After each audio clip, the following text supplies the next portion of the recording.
আছে গত 9-3-2026 ইংরাজি আলীনগর শীর্ষ সন্ত্রাসী রেপ মার্ডারের প্রধান আসামি ইয়াসিনকে ধরার জন্য প্রায় 3500 প্রশাসনের লোক একসাথে জড়ো হয়ে সেখানে অভিযান চালিয়েছে। কিন্তু সেই অভিযানে কেন ব্যর্থ হয়েছে এবং বর্তমান পরিস্থিতি কি তাহা আপনাদের মাধ্যমে প্রশাসন জনমনে প্রকাশ করার জন্য আজকে আমরা এখানে আপনাদেরকে ডেকেছি। আপনাদের মধ্যে লিখিতভাবে অভিযোগটি আমরা পরে শোনাচ্ছি। বরাবর পুলিশ সুপার চট্টগ্রাম জেলা পুলিশ চট্টগ্রাম, বিষয় সীতাকুণ্ড থানাধীন ফৌজদারহাট পুলিশ ফাঁড়ির ইনচার্জ সোহেল রানা ও এসআই আমিনুল ইসলামের অপসারণ সহ যথাযথ ব্যবস্থা গ্রহণের আবেদন। জনাব, সবিনয় নিবেদন এই যে আমরা চট্টগ্রাম জেলার সীতাকুণ্ড থানাধীন জঙ্গল সলিমপুর এলাকার বাসিন্দা হই। ইতিমধ্যে জঙ্গল সলিমপুরে যৌথ বাহিনীর অভিযানে জনমনের স্মৃতি ফিরে এসেছে।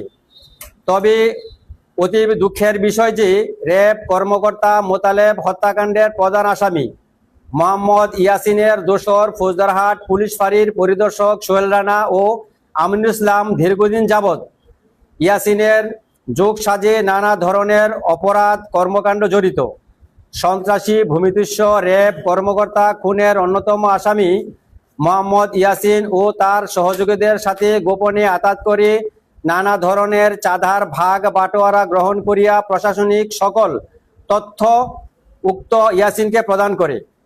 ফৌজদারহাট ফাঁড়ির পরিদর্শক সোহেল রানা ও আমিনুল ইসলাম অল্প সময়ের ব্যবধানে লক্ষ লক্ষ টাকা হাতিয়ে নিয়েছে।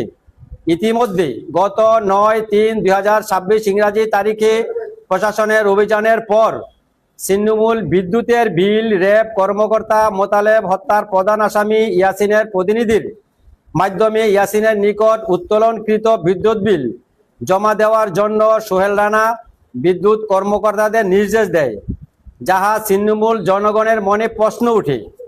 যার বিরুদ্ধে প্রশাসনের এত অভিযোগ তার নিকট ছিন্নমূল বিদ্যুতের অর্থ কিভাবে দিতে বলে।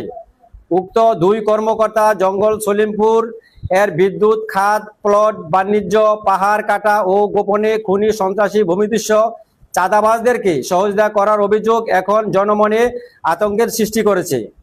তাই সন্ত্রাসী মহলের যোগ্যদাতা ও পুলিশ প্রশাসনকে কলঙ্কিত করার মূল হোতা সীতাকুণ্ড থানাধীন ফৌজদারহাট পুলিশ ফাঁড়ির পরিদর্শক সোহেল রানা ও আমিনুল ইসলামের অপসারণ ও তাদের বিরুদ্ধে তদন্তপূর্বক আইনানুগত ব্যবস্থা গ্রহণের জন্য মহোদয়ের নিকট বিনীত অনুরোধ করছি। অতএব মহোদয় দয়াপূর্বক উপরোক্ত অভিযোগটি যথাযথ ব্যবস্থা গ্রহণ করিলে মহোদয়ের নিকট চিরকৃতজ্ঞ থাকিব। নিবেদক এলাকাবাসীর পক্ষে আব্দুল সাত্তার মুন্সি। আচ্ছা, যেহেতু এত বড় একটা অভিযান হয়েছে, অভিযানের পর কিন্তু মাত্র কয়েকজনকে আটক করা হয়েছে, কিন্তু এখানে ইনচার্জ সোহেল রানা আর আমিনুল ইসলামের সম্পৃক্ততা কি, কেন তাদের বিরুদ্ধে আপনাদের অভিযোগ, আর ইয়াসিনের বিষয়ে প্রশাসনকে আপনাদের কি দাবি? আমাদের আজকে প্রশ্ন হলো, এখানে যারা জনসাধারণ আছে তাদের মতামতের ভিত্তিতে আমরা যা বুঝতে পেরেছি, যেহেতু এখানে ইয়াসিন এবং তার সহযোগী যারা আছে তারা দীর্ঘদিন যাবৎ এখানে সন্ত্রাস করে আসছে। এত বড় অভিযোগ হওয়ার পরেও এত অভিযান হওয়ার পরেও একজন শীর্ষ সন্ত্রাসী ধরা পড়েনি। আজকে জনমধ্যে সেটাই প্রশ্ন, নিশ্চয়ই কারো না কারো যোগসাজের মধ্যে হয়তো তাদেরকে নিউজ দেওয়া হয়েছে, তারা সেখান থেকে পালিয়ে গিয়েছে। এক, দ্বিতীয়ত কথা হচ্ছে, এখানে আরেকটা জিনিস হচ্ছে, আমরা বিভিন্ন পত্রপত্রিকায় দেখতে পাচ্ছি মিডিয়ার মাধ্যমে, আপনার বর্তমানে আমাদের যে রোকন মেম্বার সাহেব উনি রাজনীতি করে, হয়তো বা রাজনীতি পরিচিত থাকতে পারে, এবং আমাদের মিজানুর রহমান রাজু, যেহেতু আরেকটি মামলা হয়েছে, এখানে মামলার মধ্যে তাদেরকে আসামি করা হচ্ছে। আজকে আমাদের মতামত হচ্ছে, আপনার অভিযান হয়েছে আলীনগর, অস্ত্র পেয়েছে আলীনগর, আসামি ঝাই ধরেছে আলীনগর, কিন্তু সেখানে ছিন্নমূল যারা থাকে তাদের কিভাবে মামলা হয়, আর তাদের সেই মামলাটুকু আমাদের হাস্যকর ছাড়া আর কিছুই ভাবার নেই। আমরা চাচ্ছি আপনাদের মাধ্যমে এখানে দুইজন প্রশাসনের লোক, দুইজনের জন্য 2 লক্ষ লোক সেখানে সন্ত্রাস চাঁদাবাদের জিম্মি হয়ে থাকুক, সেটা আমরা চাই না।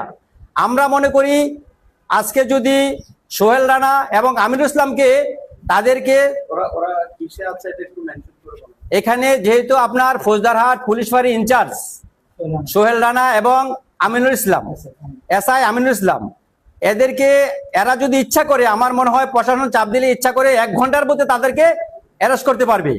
কিন্তু যদি তাদেরকে বর্তমানে সেখানে রাখা হয় 3.5 নয়, সেখানে 1 লক্ষ প্রশাসন দিয়েও আমার মনে হয় তাদেরকে অ্যারেস্ট করতে পারবে না। সুতরাং আমরা চাই যে অতি দ্রুত তাদেরকে এখান থেকে অপসারণ করে আমাদের প্রকৃত যারা আসামি তাদেরকে এখানে অ্যারেস্ট করে জনগণের মধ্যে স্বস্তি ফিরিয়ে আসার জন্য বিশেষভাবে এটা আপনাদের মধ্যে প্রচার করার জন্য আমার প্রশাসনের মধ্যে আমাদের আহ্বান। আচ্ছা, এই যে দুইজন পুলিশের বিরুদ্ধে আপনাদের অভিযোগ, হ্যাঁ, জি। তারা এই যে ইয়াসিন লাইনের সাথে আসাদের বিষয়ে তাদের স্বার্থটা কি কি আছে? তাদের সাথে স্বার্থ হলো এখানে লেখা হয়েছে যেহেতু একটা বিভিন্ন রকমের প্লট বরাদ্দর বিভিন্ন তারা সেখানে শরিক আছে, সেই হিসাবে তাদের লাভ হচ্ছে সেটা, সেখানে একটা অর্থ তাদের আসে, অর্থের বিনিময়ে তারা আজকে জনগণের বিপক্ষে গিয়ে সন্ত্রাসীর পক্ষে কাজ করছে, যেটা আজকে জনগণের, সেটা হচ্ছে আপনাদের অভিমত। সর্বশেষ ডিআইজি বা পুলিশ মহাপরিদর্শকের কাছে আপনাদের কি আবেদন?